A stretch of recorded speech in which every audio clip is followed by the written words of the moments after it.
Lanjutkan pembelajaran kita tentang surga.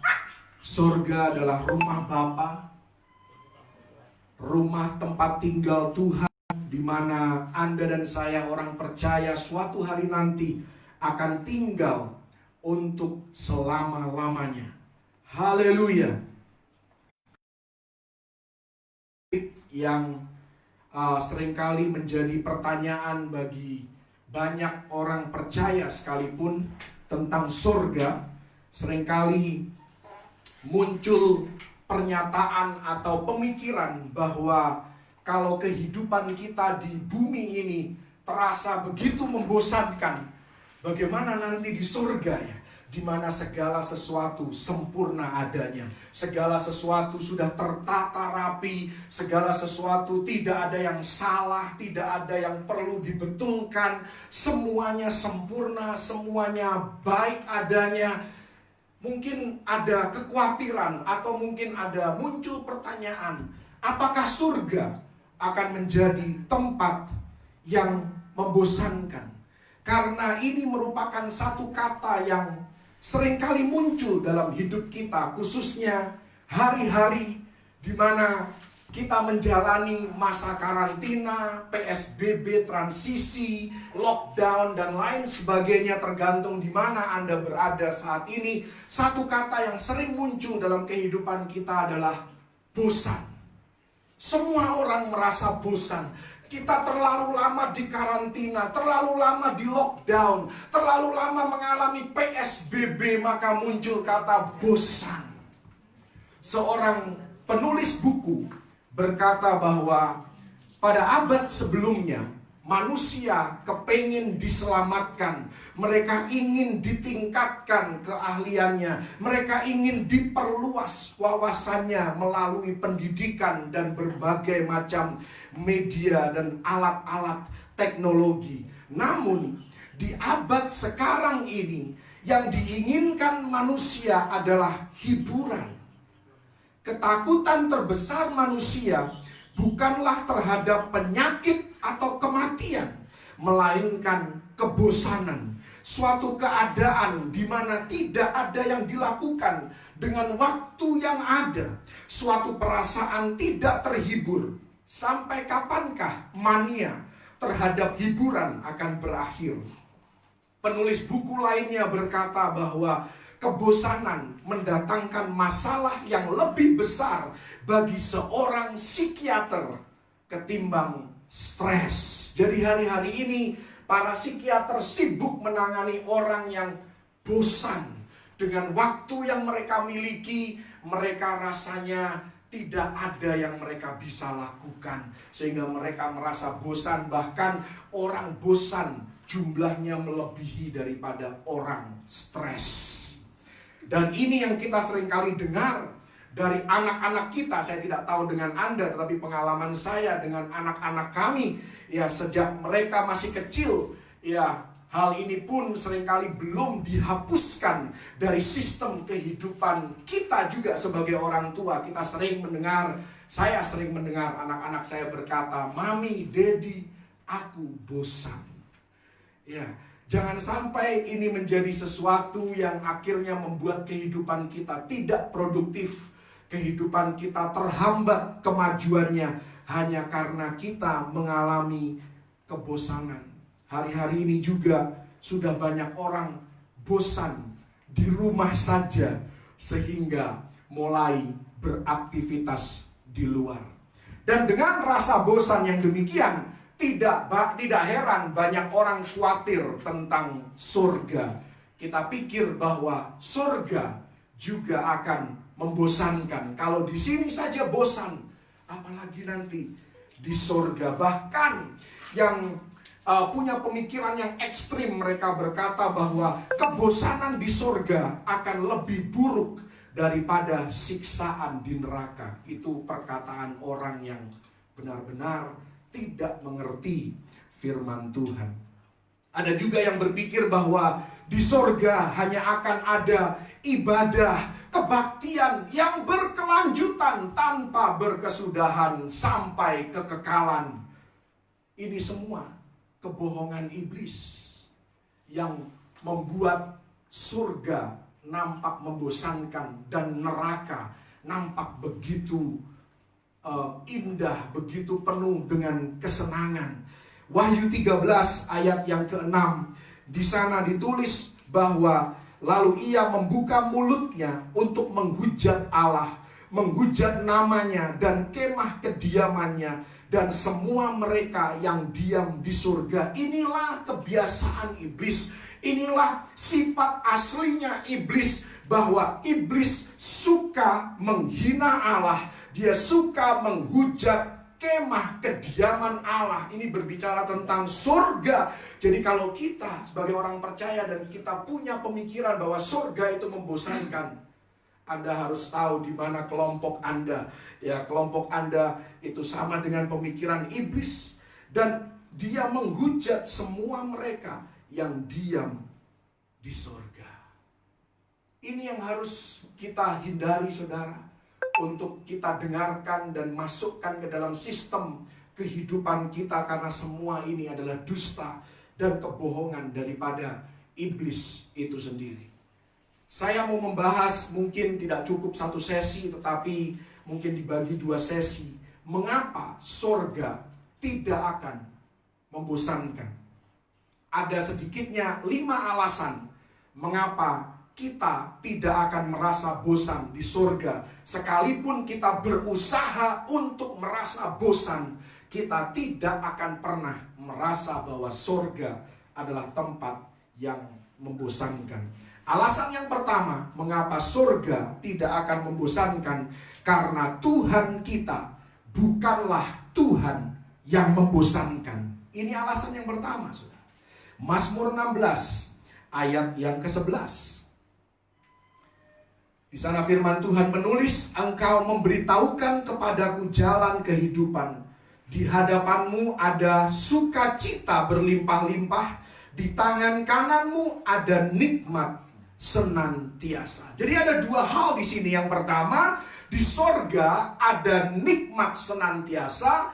Yang kedua, di sorga ada kepenuhan sukacita. Sorga tidak akan membosankan, karena sorga adalah tempat tinggal Tuhan, dan Tuhan kita, Tuhan yang kita layani, Tuhan yang kita sembah, bukanlah Tuhan yang membosankan.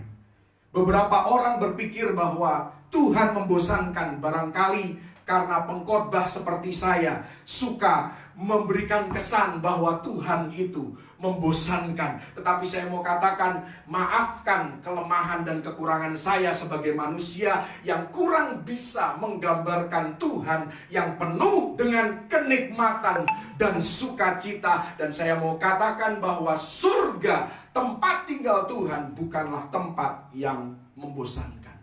Haleluya. Pemikiran bahwa surga membosankan identik dengan pemahaman bahwa Tuhan itu membosankan. Dan saya mau katakan bahwa itu adalah omong kosong. Kerinduan kita akan kesenangan dan sukacita, siapa yang menciptakan? Tuhan. Tuhanlah yang menciptakan indera perasa kita, karena indera perasa kita itu berhubungan dengan hormon di dalam kehidupan kita yang membuat kita merasa sukacita, membuat kita merasa nikmat. Tuhanlah yang menaruh adrenalin di dalam diri kita sehingga kita menjadi bersemangat, kita punya dorongan untuk melakukan sesuatu dengan baik. Tuhanlah yang memberikan kepada kita hasrat yang menimbulkan perasaan nikmat dan perasaan enak di otak kita. Itu Tuhan yang memberikan. Demikian juga imajinasi dan kapasitas kita untuk bisa merasakan sukacita itu diciptakan oleh Tuhan yang kita tuduh membosankan. Betapa sombongnya manusia menganggap bahwa manusialah pencipta kesenangan. Saya mau katakan, Tuhanlah pencipta kesenangan. Anda dan saya bisa menikmati kesenangan. Anda dan saya bisa hidup sukacita. Kita bisa merasa senang. Itu semua dari Tuhan asalnya. Haleluya. Segala karakteristik yang kita sukai dari orang lain, hal-hal positif yang kita sukai dari orang lain, kelebihan yang kita lihat dari orang lain. Kalau semua kelebihan ini kita gabungkan, seperti itulah Tuhan kita. Tuhan kita tidak ada kelemahannya, tidak ada kekurangannya sama sekali. Dialah sumber segala sesuatu yang kita dapati menarik. Apa yang menarik perhatian Anda? Apa yang membuat hati Anda bersuka cita? Apa yang membuat Anda senang? Semua itu Tuhan yang menciptakan dan membuat kita bisa merasakan semua rasa yang baik itu, saudara. Kalau Anda suka musik, siapa yang menciptakan musik? Kalau Anda mengagumi seorang penggubah lagu, siapa yang menciptakan para penggubah lagu yang kita sukai dan kita senangi itu? Semua Tuhan, bukan? Siapa yang menciptakan humor dan hal-hal yang membuat kita tertawa? Jangan pikir bahwa para pelawak itulah yang menciptakan guyonan-guyonan yang membuat kita bisa tertawa. Tetapi Tuhanlah yang menciptakan semua humor yang membuat kita bisa tertawa. Hati yang gembira adalah obat yang manjur, kata firman Tuhan. Kalau Anda suka berpetualang, Anda punya jiwa petualang. Siapa yang menciptakan jiwa petualang itu? Apakah Anda yang mengusahakannya sendiri, atau Anda merasa bahwa Anda cukup membaca buku, mendapatkan ilmu bagaimana menjadi seorang petualang, kemudian Anda tiba-tiba punya jiwa petualang? Semua itu sudah ditanamkan oleh Tuhan, karena Tuhanlah yang menenun kehidupan kita sejak kita masih ada di dalam kandungan ibu kita. Bukan Tuhan yang membosankan, melainkan kitalah yang membosankan. Pertanyaannya adalah, bagaimana bisa Tuhan tidak bosan dengan kita? Ya, betapa sombongnya manusia, kita merasa bosan dengan Tuhan, bosan dengan ibadah, bosan dengan perkara-perkara ilahi, bosan pujian penyembahan. Yang benar adalah Tuhan bosan sama kita, nyanyinya cuman itu-itu aja, ya kan? Seharusnya Tuhan yang bosan, tapi Tuhan tidak pernah bosan dengan kita. Justru kita yang merasa bosan dengan hal-hal yang Tuhan hargai, yang Tuhan senangi. Saya mau katakan bahwa Tuhan adalah sosok yang paling dinamis. Dia paling berpetualang dan paling kreatif di antara manusia manapun. Jangan pernah katakan bahwa surga itu membosankan, karena Allah kita tinggal di sana, dan karena Dia bukanlah Tuhan yang membosankan. Hal yang pertama yang ada di surga adalah nikmat senantiasa. Yang kedua tadi dikatakan dalam Mazmur 16 ayat yang ke-11, di sana ada sukacita yang penuh. Tahukah Anda bahwa Tuhan kita adalah Tuhan yang penuh dengan sukacita? Saya pernah mendengar satu khotbah yang berjudul I Serve a Happy God. Kita melayani Tuhan yang penuh dengan sukacita, Tuhan yang penuh dengan kenikmatan senantiasa, yang bisa kita nikmati senantiasa ketika kita ada dekat dengan Dia, ketika kita ada di dalam hadiratnya. Dan Yesus datang ke dunia untuk menyatakan seperti apa Tuhan itu, karena banyak manusia, banyak orang tidak mengerti dan salah memahami seperti apa Tuhan itu. Mereka tidak tahu jati diri Tuhan yang sebenarnya. Karena itu Yesus datang menjelma sebagai manusia dan hidup seperti Anda dan saya hidup di dunia ini. Beberapa orang memandang Tuhan sebagai Tuhan yang kejam, Tuhan yang suka mencari-cari kesalahan kita, Tuhan yang murka terhadap kita. Beberapa orang selalu membayangkan langit yang terbuka, dunia kiamat, dan mereka tidak siap, mereka tidak cukup baik untuk selamat. Karena itu selalu ketakutan. Ya, setiap kali ada hamba Tuhan kasih kesempatan, selalu doa keselamatan, seolah-olah keselamatan dari Yesus itu tidak bersifat kekal. Meragukan kasih Tuhan, merasa tidak layak untuk dikasihi oleh Tuhan. Tapi saya mau katakan, itu bukanlah Tuhan yang kita sembah, itu bukanlah Tuhan yang kita layani, dan bukan itu pesan utama dari Tuhan ketika Yesus dilahirkan, besar di dunia, dan melayani di dunia ini. Karena Yohanes 10 ayat yang ke-10, di sana Yesus sendiri berkata, "Aku datang supaya mereka mempunyai hidup dan mempunyainya dalam segala kelimpahan." Yesus datang bukan untuk membunuh manusia. Yesus datang bukan untuk menghakimi manusia. Yesus datang untuk berkorban bagi dunia, menyelamatkan siapapun yang mau datang kepada Dia dan percaya kepadanya. Tuhan kita adalah Tuhan yang penuh dengan sukacita. Karena itu tidak heran surga tidak akan membosankan, karena di dalam surga ada sukacita yang penuh, dan hal itu tidak akan pernah membuat kita bosan. Di surga ada sukacita penuh karena Tuhan kita adalah Tuhan yang bersukacita. Dia adalah sosok yang selalu bahagia, yang suka dengan musik. Karena itu di firman Tuhan seringkali dikatakan, pujilah Tuhan dengan tarian, dengan musik yang nyaring. Tuhan suka dengan perayaan. Mazmur 100 ayat yang keempat, ini membuktikan bahwa Tuhan kita suka dengan perayaan, suka sekali dengan musik. Mazmur 100 ayat 4, masuklah melalui pintu gerbangnya. Jadi kalau Anda mau masuk ke pintu gerbang hadirat Tuhan, bagaimana caranya? Masuklah dengan nyanyian syukur, ke dalam pelatarannya dengan puji-pujian. Bersyukurlah kepadanya dan pujilah namanya. Inilah cara kita masuk ke dalam hadirat Tuhan, dengan mengucap syukur, dengan puji-pujian. Kenapa? Karena we serve a happy God. Kita melayani Tuhan yang penuh dengan sukacita.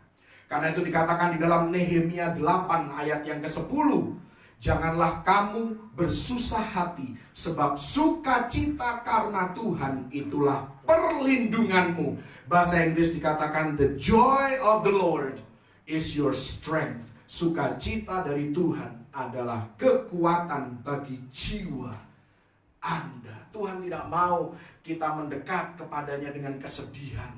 Ya, sekalipun ada momennya kita meneteskan air mata di dalam hadirat Tuhan, tetapi cara kita mendekat kepada Tuhan, Tuhan mau kita bersukacita seperti Dia adalah Tuhan yang penuh dengan sukacita. Bahkan dalam kehidupan kita saat ini pun Tuhan mau kita menikmati hidup ini. Ada ayatnya, ada 1 Timotius 6 ayat yang ke-17. Di sana dikatakan, peringatkanlah kepada orang-orang kaya di dunia ini, agar mereka jangan tinggi hati dan jangan berharap pada sesuatu yang tak tentu seperti kekayaan, melainkan pada Allah yang dalam kekayaannya memberikan kepada kita segala sesuatu untuk dinikmati. Tuhan menciptakan segala sesuatu dalam kehidupan kita, di sekitar kehidupan kita. Tujuannya untuk apa? Untuk kita nikmati. Itulah Tuhan yang kita sembah. Filipi 4 ayat yang keempat, di sana dikatakan, bersukacitalah senantiasa dalam Tuhan. Sekali lagi kukatakan, bersukacitalah. Dan yang menulis ayat ini posisinya ada di penjara dan sedang dirantai. Kenapa Rasul Paulus bisa berkata bersukacitalah senantiasa, padahal kondisinya sedang terbelenggu? Karena pengharapan dia bukan pada apa yang ada di dunia, tetapi pengharapan dia adalah pada Allah yang dia layani, Allah yang dia sembah. Beberapa orang menyebut tsunami, angin puting beliung, dan gempa bumi sebagai perbuatan tangan Tuhan. Anda lihat nanti kalau Anda pernah tanda tangan kontrak atau perjanjian, kalau itu ada terjemahan bahasa Inggrisnya, dikatakan bahwa bencana alam dan musibah-musibah yang terjadi di dunia ini adalah the acts of God. Itu adalah tindakan dan perbuatan tangan Tuhan. Ini karena manusia tidak memahami hatinya Tuhan. Mereka berpandangan bahwa Tuhan itu penuh murka dan Tuhan itu kejam. Padahal saya mau katakan kenapa semua hal buruk terjadi di dunia. Kenapa ada virus yang tidak bisa kita lihat dan virus itu begitu mematikan? Karena kita hidup di dunia yang sudah jatuh dan sedang menuju kepada kebinasaan. Dunia ini perlu direnovasi. Makanya Tuhan nanti akan menurunkan dari langit baru dan bumi yang baru, karena bumi yang ada saat ini sudah sakit, saudara. Dan ini bukan Tuhan yang salah, bukan disebabkan oleh Tuhan. Kalau Anda masih ingat Kejadian 3, manusialah yang memberikan otoritas atas bumi ini kepada setan, kepada iblis. Sehingga Yesus pun mengakui bahwa iblis adalah penguasa daripada dunia ini. Jadi menurut saya tidak perlu dipertanyakan lagi apakah virus corona ini tujuan Tuhan untuk menghakimi dunia. Itu sudah sesuatu yang tidak harus dipertanyakan lagi. Hatinya Tuhan, aku datang. Ingat tadi saudara, Yohanes 10 ayat 10, aku datang supaya mereka mempunyai hidup dan memperolehnya dalam kelimpahan. Itu tujuan Yesus datang ke dunia ini, saudara. Haleluya. Seperti apa dunia yang diinginkan Tuhan? Anda harus melihat surga. Anda harus melihat Yerusalem baru. Anda harus belajar tentang langit baru dan bumi yang baru yang sudah pernah dijelaskan di sesi-sesi sebelumnya. Itulah dunia yang diinginkan oleh Tuhan. Tidak ada penderitaan di sana, tidak ada air mata, tidak ada sakit penyakit, tidak ada kutuk, tidak ada kematian. Lukas 4 ayat yang ke-19. Bagian yang terakhir dikatakan bahwa Yesus datang untuk memberitakan tahun rahmat Tuhan telah datang. Jadi selama masa kasih karunia, dari sejak Yesus datang kali yang pertama sampai pengangkatan, kita hidup di masa kasih karunia. Dan di masa inilah Yesus Tuhan kita akan selalu memberitakan tahun rahmat Tuhan telah datang. Inilah masa di mana kita diberikan kesempatan untuk booking tiket kita, RSVP di sorga. Orang Farisi terlalu fokus pada peraturan dan hukum, dan mereka tidak peduli sama sekali dengan membangun hubungan, membangun relasi dengan Yesus. Tidak heran mereka kejam dan mereka jahat. Mereka memandang Allah sebagai kepala polisi surgawi. Mereka punya peraturan, tapi mereka tidak mengenal pribadi Allah itu sendiri. Sangat sulit untuk bersuka cita kalau kita memandang Allah sebagai kepala polisi surgawi, sosok yang selalu menunggu kita berbuat kesalahan, lalu menilang kita atau menghukum kita. Tuhan mau kita mengenal pribadi Yesus. Maka hidup kita lama-kelamaan akan semakin selaras dengan peraturan dan hukumnya Yesus. Jadi yang pertama yang Tuhan mau adalah kita membangun relasi, membangun hubungan dengan Dia. Baru di dalam hubungan ini, maka kehidupan kita akan dibentuk, kehidupan kita akan diarahkan untuk menjadi selaras dengan rencananya Tuhan, dan hidup sesuai dengan peraturannya Tuhan yang membawa sukacita dan berkat Tuhan atas hidup kita. Anda harus ingat bahwa yang membawa kita masuk surga bukanlah peraturan, melainkan pengenalan kita akan Yesus Kristus. Ketika kita berjumpa dengan Yesus, bukan dengan terpaksa kita meninggalkan sifat keduniawian kita, melainkan dengan senang hati kita tinggalkan. Kenapa? Karena kita tahu bahwa Yesus menawarkan sesuatu yang jauh lebih baik. Yohanes 8, ini kisah yang sangat kita kenal. Yohanes 8 ayat yang ke-7, tentang seorang perempuan yang kedapatan berzina. Kalau Anda kepingin membawa seorang berdosa dan menghukum dia, jangan pernah membawanya kepada Yesus. Karena Yesus tidak menghukum orang yang berdosa. Orang yang berdosa, dia mau bertobat, dia mau berbalik kepada Yesus, Yesus tidak akan menghukum dia, tetapi mengampuni dosanya. Dan ketika mereka terus-menerus bertanya kepadanya, ayat yang ke-7, ia pun bangkit berdiri lalu berkata kepada mereka, barang siapa di antara kamu tidak berdosa, hendaklah ia yang pertama melemparkan batu kepada perempuan itu. Lalu ayat yang 11, kata Yesus, aku pun tidak menghukum engkau, pergilah dan jangan berbuat dosa lagi mulai dari sekarang. Dan kalau Anda teruskan ayat yang ke-12, Yesus menyatakan diri sebagai akulah terang dunia. Kenapa? Setelah ayat yang ke-11, ayat yang ke-12 tiba-tiba Yesus berkata akulah terang dunia, seolah-olah dia ingin menunjukkan betapa bersihnya dia menahirkan yang berdosa dan sudah bertobat, sudah berbalik kepada dia. Tuhan tidak pernah mengutus malaikatnya untuk mengikuti kita dengan surat tilang untuk mencatat setiap kesalahan kita.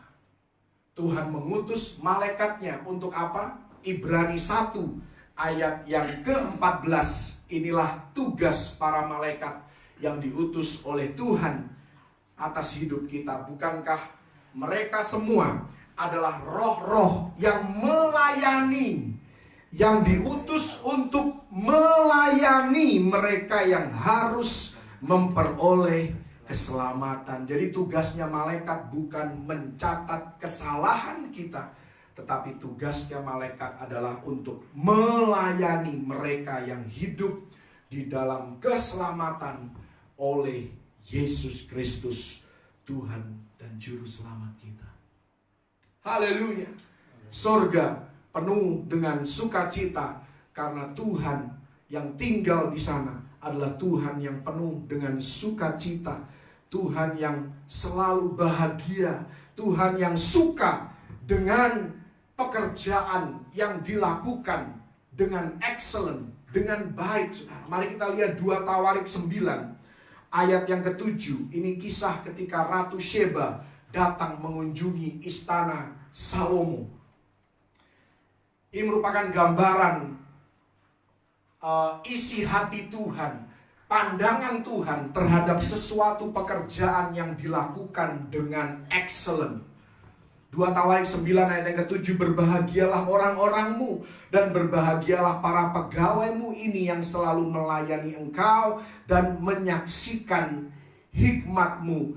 Disinilah kita melihat pentingnya kita menjadi pekerja, menjadi seorang yang selalu punya hati yang mau melakukan sesuatu atau segala sesuatu dengan excellent, dengan unggul. Karena Tuhan suka bukan pada pelayanan yang asal-asalan, melainkan pelayanan yang dipersiapkan dengan baik. Karena itu Mazmur 100 ayat yang ke-4 di sana dikatakan, beribadahlah kepada Tuhan dengan sukacita, datanglah ke hadapannya dengan sorak-sorai.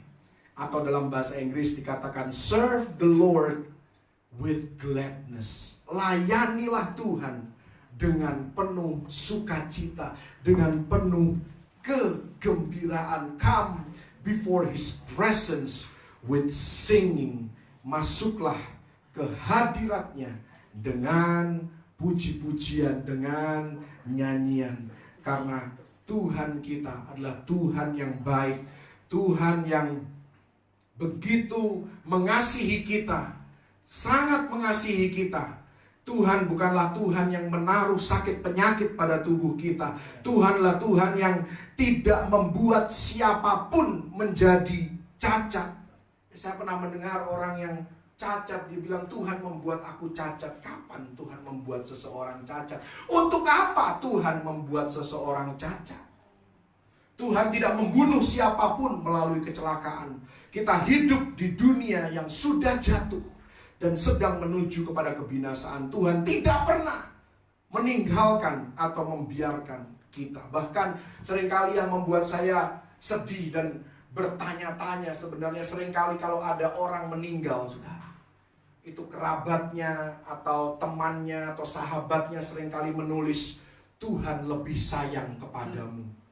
Nah, menurut saya itu bukan konsep yang benar tuh.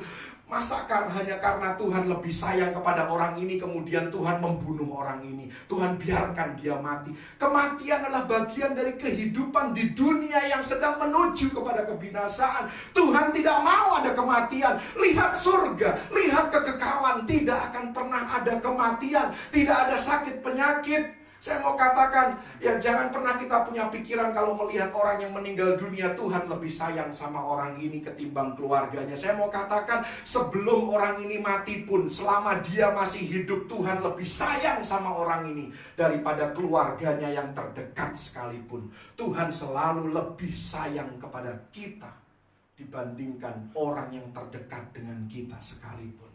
Baik itu istri, anak-anak kita, Tuhan lebih sayang sama kita. Jangan bilang itu ketika orang itu sudah meninggal. Tuhan baru Anda bilang, oh Tuhan lebih sayang kepada dia daripada keluarganya. Itu perkataan yang tidak tepat, saudara. Tuhan tidak pernah menginginkan kematian siapapun. Bahkan dia mati untuk mengalahkan kematian. Dia bangkit pada hari yang ketiga. Dan dia katakan kepada maut, di manakah sengatmu? Di manakah kuasamu? Dia sudah mengalahkan kematian. Tuhanlah Tuhan yang penuh dengan sukacita, dan dia selalu menginginkan yang terbaik bagi anak-anaknya. Matius 7 ayat yang ke-11.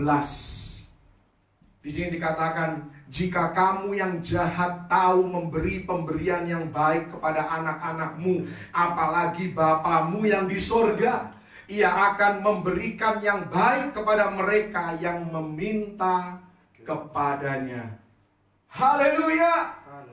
Yesus datang untuk menjadi sahabat kita, bukan untuk menjadi seteru kita, bukan untuk menjadi penilai kehidupan kita, tetapi dia datang untuk menjadi sahabat kita. Bahkan dia rela disalahkan untuk segala sesuatu. Ya, banyak orang tidak mau disalahkan. Ya, banyak orang marah kalau disalahkan, dijadikan kambing hitam. Tapi saya mau katakan, kalau tidak ada satupun yang mau disalahkan, salahkan semua kepada Yesus. Dia pasti mau terima. Itulah salib Kristus. Salib Kristus artinya bahwa dia rela dipersalahkan untuk semua dosa manusia yang pernah diperbuat di dunia ini. Bahkan kalau Anda belajar, saya pernah menyampaikan firman ini sudah cukup lama yang lalu, tentang kota perlindungan. Kota perlindungan di perjanjian lama, Anda bisa baca di Bilangan 35, Ulangan 4, ya Yosua 20. Ya di sana ada firman tentang kota-kota perlindungan. Gunanya untuk apa? Kalau ada orang yang membunuh tanpa sengaja, orang ini harus lari ke kota perlindungan. Kalau dia bisa masuk ke kota perlindungan, maka segala dosa yang dia lakukan itu ya akan tertutupi, terlindungi. Ya, yang pendendam atau orang yang mau membalas darah daripada orang yang dibunuh ini, ya yang seharusnya bisa membalas, tetapi kalau orang ini sudah masuk ke kota perlindungan, orang ini terlindungi dan tidak bisa dibunuh oleh orang yang mau membalas dendam daripada darah yang tercurah ini. Ini artinya, saudara, kota perlindungan ini melambangkan pengorbanan Yesus, melambangkan kita hidup di dalam keselamatan oleh Yesus Kristus. Kalau Anda dan saya sudah menerima Yesus Kristus sebagai Tuhan dan Juru Selamat, artinya bahwa Tuhan menganggap semua dosa kita itu adalah hal ketidaksengajaan. Kita tidak melakukannya dengan sengaja. Karena itu kita dilindungi saat kita datang kepada Dia yang adalah kota perlindungan itu. Ketika Yesus melayani di muka bumi, anak-anak kecil tidak takut mendekat kepadanya. Matius 11 ayat yang ke-19.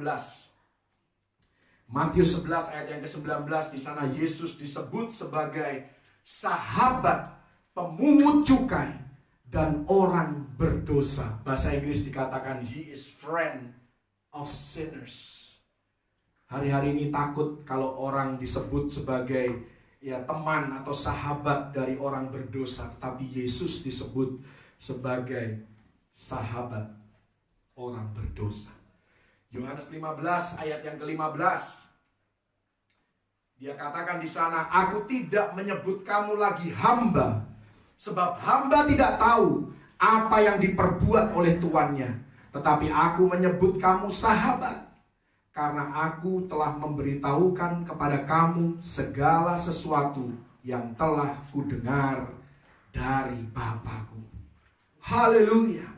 Sorga bukanlah tempat yang membosankan, karena Tuhan bukanlah Tuhan yang membosankan.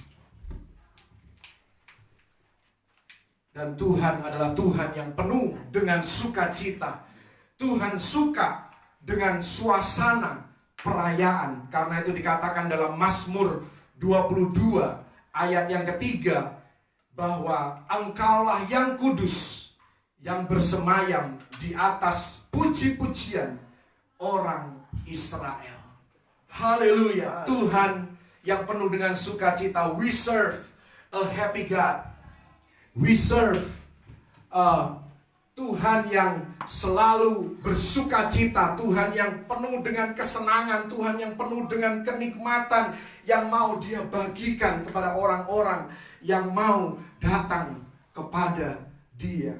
Mungkin beberapa dari Anda protes bahwa Tuhan juga bisa marah.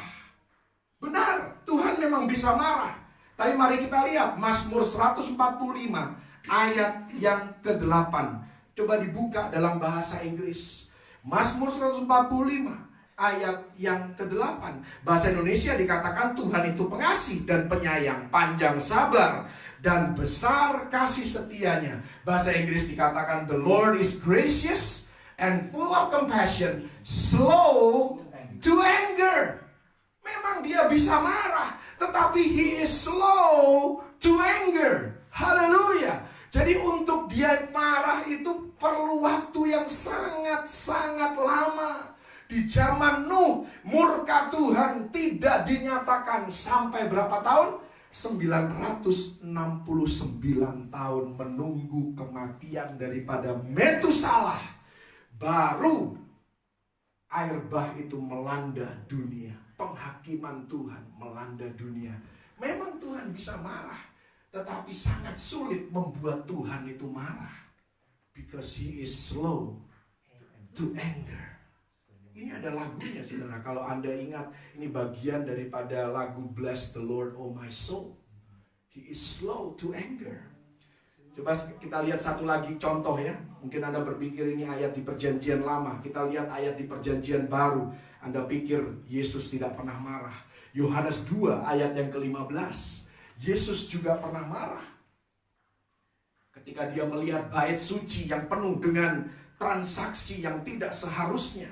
Yohanes 2 ayat 15, tapi perhatikan kemarahan Yesus. Di sana dikatakan Ia membuat cambuk dari tali, lalu mengusir mereka dari bait suci dengan semua kambing domba dan lembu mereka. Uang penukar-penukar dihamburkannya ke tanah dan ke meja-meja mereka dibalikkannya. Saya mau katakan Yesus pernah marah. Benar, Yesus pernah marah. Tetapi saya mau katakan perlu waktu untuk membuat cambuk dari tali. Karena Yesus ketika mengambil cambuk itu bukan cambuk yang sudah jadi. Dia duduk di satu tempat dan dengan tenang Dia membuat cambuk itu dari tali. Artinya apa? Dia menantikan. Dia menantikan apakah ada pertobatan. Apakah ada perubahan. Dan Dia bukan hanya menantikan orang lain berubah, tetapi Dia juga mau mengendalikan emosinya. Ya karena itu seringkali dikatakan kalau kamu mau marah, coba hitung sampai 10. Ya kan? Ya seringkali kita dikatakan supaya emosi kita bukanlah emosi yang sesaat, emosi yang spontan, yang seringkali membuat kita menyesal di belakang hari. Seperti itulah Yesus, Dia dengan tenang, Dia membuat cambuk. dari tali. Dia tunggu pertobatan, dia nantikan perubahan. Dia menantikan emosinya reda sehingga apa yang dia lakukan bukan berdasarkan emosi semata, melainkan sesuatu yang benar-benar objektif, sesuatu yang benar-benar kalau dalam bahasa Inggris seringkali dikatakan a righteous anger, satu kemarahan yang didasari oleh kebenaran, satu kemarahan karena kemuliaan Allah dicemarkan. Itulah yang mendasari daripada kemarahan Yesus. Dan perhatikan bahwa tidak ada nyawa manusia yang terancam ketika Yesus marah. Tidak ada yang dibunuhnya, tidak ada yang dibuat sakit. Bahkan tidak ada binatang yang dipukul oleh Yesus. Tidak ada properti yang dirusakkan oleh Yesus. Bedakan dengan kemarahan manusia yang seringkali tidak terkontrol. Kemarahan orang tua terhadap anak yang seringkali tidak terkontrol. Mulutnya mengutarakan hal-hal yang tidak seharusnya, sehingga menghancurkan kehidupan anak itu dan membekas, memberikan luka yang begitu mendalam. Kemarahan Yesus tidak seperti itu. Ibrani 12 ayat yang ke-6 dikatakan di sana, karena Tuhan menghajar orang yang dikasihinya dan ia menyesah orang yang diakuinya sebagai anak. Saya mau katakan seringkali ayat ini dipakai untuk menakut-nakuti orang percaya, tapi saya mau katakan bahwa kata yang dipakai di sini untuk menghajar dan menyesah adalah kata mendisiplinkan, seperti orang tua mendisiplinkan anaknya. Pernahkah Anda mendisiplinkan anak Anda dengan membiarkannya ditabrak mobil? Tidak mungkin. Karena bukan seperti itu orang tua normal mendisiplinkan anaknya. Demikian juga Bapa di surga. Yesus mendisiplinkan Anda dan saya, orang-orang percaya. Dia tidak mau disiplin itu mendatangkan celaka bagi Anda dan saya. Dan semuanya dia lakukan untuk mendatangkan kebaikan bagi Anda dan saya. Haleluya. Dan saya mau katakan, kalau kita hidup di bawah murka Tuhan hari ini, kita tidak akan bernafas lagi. Semua karena kemurahan Tuhan, semua karena kebaikan dan belas kasihan Tuhan. Kalau kita masih bisa berdiri dan kita bisa melayani Tuhan, kita bisa menjadi berkat bagi orang-orang di sekitar kehidupan kita. Dan bukti terakhir bahwa Tuhan yang kita sembah adalah Tuhan yang penuh dengan sukacita. Karena itu surga adalah tempat yang penuh dengan sukacita dan tidak akan membosankan. Di mana Yesus berada, selalu ada makanan. Selalu ada makanan. Dia suka pesta, dia suka perayaan.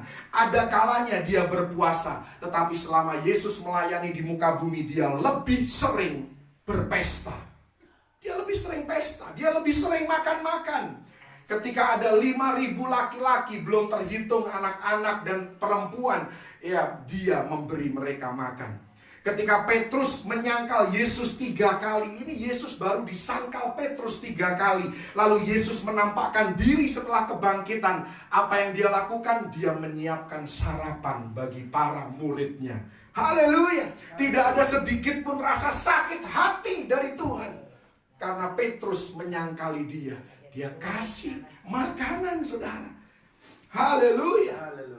Bahkan di surga nanti, Wahyu 19 ayat yang ke-9, Anda dan saya akan disambut dengan perjamuan anak domba Allah. Haleluya. Matius 9 ayat 15. Jawab Yesus kepada mereka, dapatkah sahabat-sahabat mempelai laki-laki berduka cita selama mempelai itu bersama mereka? Tetapi waktunya akan datang, mempelai itu diambil dari mereka, dan pada waktu itulah mereka akan berpuasa. Jadi selama Yesus ada, selama Yesus melayani bersama-sama dengan mereka, selalu ada pesta, selalu ada perayaan, selalu ada makan-makan. Bahkan sebelum dia mati di kayu salib pun, hal terakhir yang dia tetapkan adalah perjamuan kudus. Perjamuan malam terakhir yang melibatkan makan dan minum. Ini sebelum Yesus mati loh. Ini adalah peristiwa terpenting dalam hidupnya selama hidupnya sebagai manusia.